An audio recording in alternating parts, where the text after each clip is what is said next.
Sir ಅವ್ರನ್ನ ಕೇಳ್ಕೊಳ್ತೀನಿ. ಹಾಗೂ ಎಲ್ಲರಿಗೂ ಗೌರವಪೂರ್ವಕವಾದ ಸ್ವಾಗತವನ್ನು ಅವರು ಸಹ ಆತ್ಮೀಯವಾದ ಸ್ವಾಗತ. ಅವರ ಮೊಟ್ಟ ಮೊದಲ ಕಥಾ ಸಂಕಲನ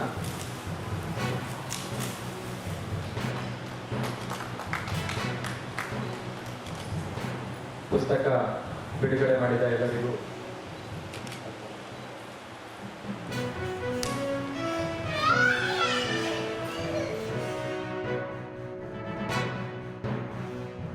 ಮಹಿಳೆಯರ ಮೇಲೆ ನಾವು ಹೇರಿರ್ತಕ್ಕಂಥ ಮತ್ತು ಅಭಿವ್ಯಕ್ತಿ ಸ್ವಾತಂತ್ರ್ಯಕ್ಕೆ ಧಕ್ಕೆಯನ್ನುಂಟು ಮಾಡ್ತಕ್ಕಂಥ ಕೆಲಸವನ್ನು ಈ ಕತೆ ಬಹಳ ಸೂಕ್ಷ್ಮವಾಗಿ ಬಹಳ ಚೆನ್ನಾಗಿ ಕಟ್ಟಿಕೊಡುತ್ತೆ ಅನ್ನೋದು ನನಗೆ ಇಷ್ಟವಾದ ಒಂದು ಕತೆ.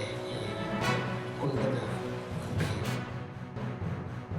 ಉತ್ಖನನ ಮಾಡ್ತಾ ನಮ್ಮ ಸಂಕಟದ ಬೇರುಗಳು ಬರೀ ನಮ್ಮೊಳಗೆಲ್ಲ ಅವು ಸಮಾಜದಲ್ಲಿವೆ, ಸಂಸ್ಕೃತಿಯ ರಚನೆಯಲ್ಲಿವೆ, ನಮ್ಮ ಸುತ್ತಲಿನ ರಾಜಕಾರಣದಲ್ಲಿದೆ. ಅದು ಲಿಂಗ ರಾಜಕಾರಣ ಇರ್ಬೋದು, ಸಾಂಸ್ಕೃತಿಕ ರಾಜಕಾರಣ ಇರ್ಬೋದು, ನಮ್ಮನ್ನು ರೂಪಿಸುವ ರಾಜಕಾರಣದಲ್ಲಿದೆ ಅನ್ನೋದು ಗೊತ್ತಾಗ್ತಾ ಹೋದಾಗೆ ಈ ಹೆಣ್ಣು ಜಗತ್ತಿನ ವಿಸ್ತಾರ ಆಗ್ತಾ ಹೋಗುತ್ತೆ, ಅವಳ ಚಿಂತನೆಗಳ ವಿಸ್ತಾರ ಆಗ್ತಾ ಹೋಗುತ್ತೆ. ನಿಜಕ್ಕೂ ಎಲ್ಲರೂ ಓದಲೇಬೇಕಾದಂಥ ಕಥಾ ಸಂಕಲನ.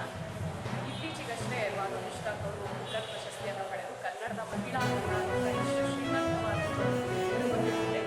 ಅದೇ ರೀತಿ ನಾವು ಕಾಣದೇ ಇರುವಂತಹ ಲೋಕವನ್ನು ಈ ಪಲ್ಲವಿಯವರು 9 ಕಥೆಗಳಲ್ಲಿ ಅನಾವರಣಗೊಳಿಸಿದ್ದಾರೆ. ಈ ಪುಸ್ತಕವನ್ನು ಎಲ್ಲರೂ ಓದಬೇಕು ಎಂದು ಲೇಖಕಿಗೆ ಪ್ರೋತ್ಸಾಹ. ಗೋವಿಂದರಾಜ್ ಭಾಳ ಶಾಸ್ತ್ರೀಯವಾಗಿ ಇದ್ದಾರೆ. ದೊಡ್ಡ ಕಥನ ಪರಂಪರೆ. ಆದರೆ ಹೆಣ್ಮಕ್ಳು ತನ್ನ ಲೋಕವನ್ನು ಬಿಚ್ಚಿಕೊಳ್ತಾರೆ.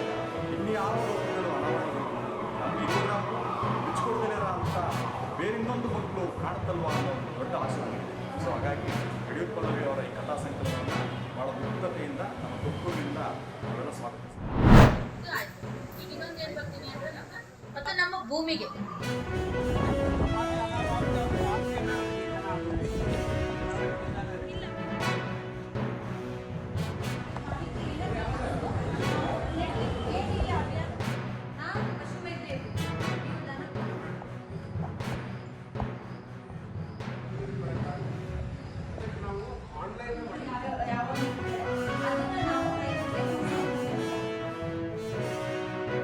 ಜಾಸ್ತಿ ಐತಿ, ಇಲ್ಲಿ ಯಾಕೆ ಜಾಸ್ತಿ ಇಲ್ಲ ಅಂತ ಅನ್ನೋದ್ರ ಬಗ್ಗೆನೂ ಹೇಳಿದ್ರು ವಿವರವಾಗಿ. ಮತ್ತು ಅದೇ ರೀತಿಯಿಂದ ಏನದ ಈ KVK ಒಳಗೆ ಏನದ ಎಲ್ಲ ಥರ ತರಬೇತಿ ಅದಾವ ರೈತರಿಗೆ. ಆ ತರಬೇತಿ ತೊಗೊಂಡು ಏನದ ನೀವು ಉದ್ಯೋಗನ ಬೇರೆ ಬೇರೆ ಉದ್ಯೋಗ ನೀವು ಮಾಡಿರಿ ಅದ್ರ ಜೊತೆ ಅಂತ ಹೇಳಿಸಿದ್ರೆ ಭಾಳ ಚೆಂದಾಗೆ ಮಾಹಿತಿ ಕೊಟ್ಟಿದ್ದಾರೆ. ತೊಗರಿ ಬೆಳೆಯನ್ನು ಬೆಳೀತಾರೆ. ಉಳ್ಳಾಗಡ್ಡಿ ಸಂಬಂಧಪಟ್ಟಂಗೆ ಯಾವುದೇ ಥರ ಸಮಸ್ಯೆಗಳು ಇದ್ದರೂ ಅದನ್ನು ವಿಜ್ಞಾನಿಗಳು ಮತ್ತು ನಾವು ಸೇರಿ ಬಗೆಹರಿಸಿದೆವು. ಅದೇ ರೀತಿ ತೊಗರಿ ಬೆಳೆಯನ್ನು ಒಂದೇ ಮೊನೋಕ್ರಾಪ್ ಅಂದರೆ ಒಂದೇ ತೊಗರಿ ಬೆಳೆ ಬೆಳಿಬಾರ್ದು, ಅಲ್ಟರ್ನೇಟ್ ಕ್ರಾಪ್ ತೊಗೋಬೇಕು ಮತ್ತು ಬೀಜೋಪಚಾರ ಮಾಡಬೇಕು ಅಂತ ನಾವು ರೈತರಿಗೆ ಮನವರಿಕೆ ಮಾಡಿ ತಿಳಿಸಿದೆವು. ಒಂದು ನಾನು ಈಗ ನೆನಪು ಮಾಡ್ಕೊಂಡು ಹೇಳಬೇಕು, ಶಿವನಿಗೆಲ್ಲ ಒಬ್ಬ ರೈತರಿಗೆ ನಾನು ಕಡಿಮೆ ಅವಧಿಗೆ 3 ತಿಂಗಳಿಗೆ ಬರುವಂಥ ಒಂದು ತಳಿಯ ಪ್ರಾತ್ಯಕ್ಷಿತೆ ಕೈಗೊಂಡಿದ್ದೆವು. ಸರ್, ಹೀಗೆ ನಮಗೆ ಕೃಷಿ ವಿಜ್ಞಾನ ಕೇಂದ್ರದಿಂದ ಕಡಿಮೆ ಅವಧಿಗೆ ಬರುವಂಥ ತೊಗರಿ ತಳಿ ಕೊಟ್ಟಿದ್ದರು.